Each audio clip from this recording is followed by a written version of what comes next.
ଆପଣ ଯେମିତି ଜାଣିଛନ୍ତି ଅଡ଼ବା ଥାନା ଏରିଆ କଟାମା ଗାଁର ଗୋଟେ ପାଣି ଟାଙ୍କି ପାଖରେ ଗତ 3 ତାରିଖ ସକାଳ ପ୍ରାୟ 5ଟା ବେଳକୁ ଗୋଟେ ଡେଡ୍ ବଡି ପଡ଼ିବାର ଦିଶିଥିଲା। ସେ ଡେଡ୍ ବଡିର ମଲ୍ଟିପଲ୍ ଇଞ୍ଜୁରି ଥିଲା, ଇନକ୍ଲୁଡ଼ିଂ ତାର ବେକରେ, ମୁଣ୍ଡରେ ଏବଂ ଅଦର ଭାଇଟାଲ ପାର୍ଟସରେ ବ୍ଲିଡିଂ ଇଞ୍ଜୁରି ଥିଲା। ତାପରେ ତାକୁ ଚିହ୍ନଟ କରିବା ପାଇଁ କିଛି ସମୟ ଲାଗିଥିଲା। କିଛି ସମୟ ପରେ ସେଠି ଯେଉଁ ତୁଆବାଡ଼ି ଗାଁ ଅଛି, ତୁଆବାଡ଼ି ଗାଁରେ ସେ ଲୋକର ଘର ବୋଲି ଜଣାପଡ଼ିଥିଲା ଏବଂ ଡିସିଜ୍ଙ୍କ ନାଁ ପିରି ସିଂ ମୁଥା ମାଝୀ ବୋଲି ତାଙ୍କର ପରିଚୟ ମିଳିଥିଲା। ପରବର୍ତ୍ତୀ ସମୟରେ ତାଙ୍କର ସେ ମୃତକଙ୍କର ସ୍ତ୍ରୀଙ୍କର ଲିଖିତ ରିପୋର୍ଟ ଆଧାରରେ ଗୋଟେ କେସ୍ ରୁଜୁ ହୋଇଥିଲା। ସେ କେସ୍ର ଇନଭେଷ୍ଟିଗେସନ୍ କରିବା ପାଇଁ ଆମେ ଆମର ଡିଏସ୍ପି ଅମିତାଭ ପଣ୍ଡା ଏବଂ ଅଡ଼ବା ଆଇଆଇସି ସୁଭ୍ରାନ୍ତ କୁମାର ପଣ୍ଡା ଏ ଦୁଇ ଜଣଙ୍କୁ ନେଇକି 2ଟି ଟିମ୍ ଆମେ ଗଠନ କରିଥିଲୁ।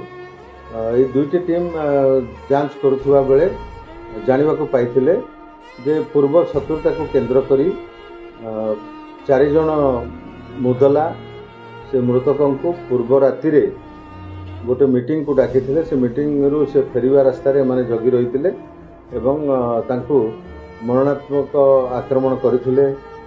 ଠେଙ୍ଗା ଗୋଜିଆ ଯେଉଁ ଠେଙ୍ଗା ଗୁଡ଼ାକର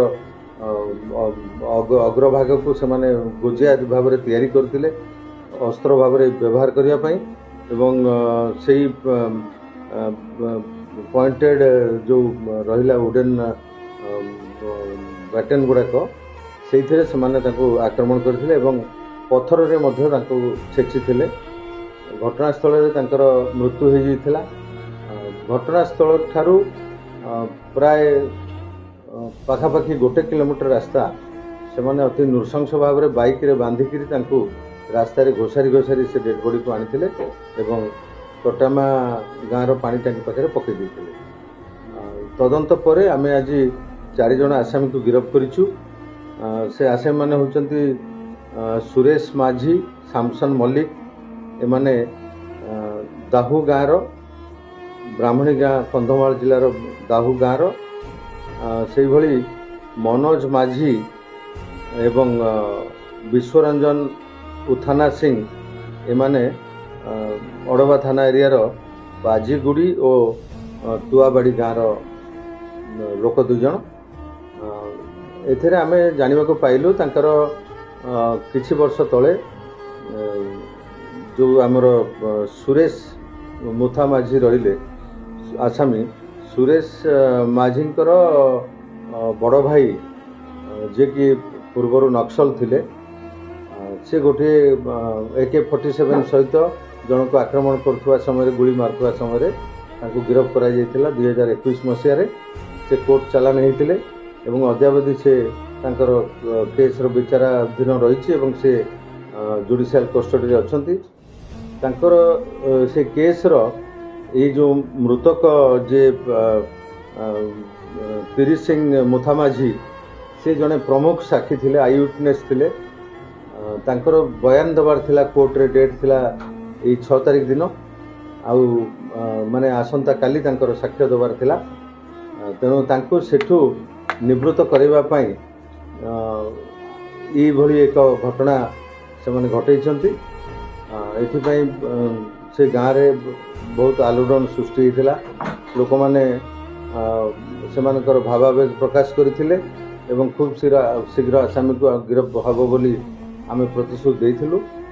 ସେହି ହିସାବରେ ଆମେ 24 ଘଣ୍ଟା ନ ପୂର୍ବରୁ ଆସାମୀ 4 ଜଣଙ୍କୁ ଯେଉଁମାନେ ସମ୍ପୃକ୍ତ ଥିଲେ ସମସ୍ତ 4 ଜଣ ଯାକୁ ଗିରଫ କରିଛୁ। ଆଜି ତାଙ୍କୁ ଗିରଫ କରାଯାଇଛି, ଆସନ୍ତାକାଲି ସେମାନଙ୍କୁ କୋର୍ଟ ଚାଲାଣ କରାଯିବ।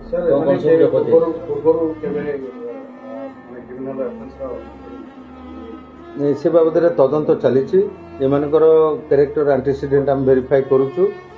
ଅଡ଼ବା ଥାନା ବା ପାଖଆଖ କୌଣସି ଥାନାରେ ସେମାନଙ୍କ ନାଁରେ କ'ଣ ମକଦ୍ଦମା ରହିଛି ଏବଂ ସେମାନେ ଆଗରୁ କି ପ୍ରକାର ଅପରାଧିକ କାର୍ଯ୍ୟକଳାପ କରିଛନ୍ତି କି ନାହିଁ ସେ ବାବଦରେ ଆମର ତଦନ୍ତ ଜାରି ରହିଛି। ହଁ, ଆମେ ଏଥିରେ ଯେଉଁ ମୃତକଙ୍କର ବାଇକ୍କୁ ସେମାନେ ଫିଙ୍ଗି ଦେଇଥିଲେ ତାକୁ ଜବତ କରିଛୁ।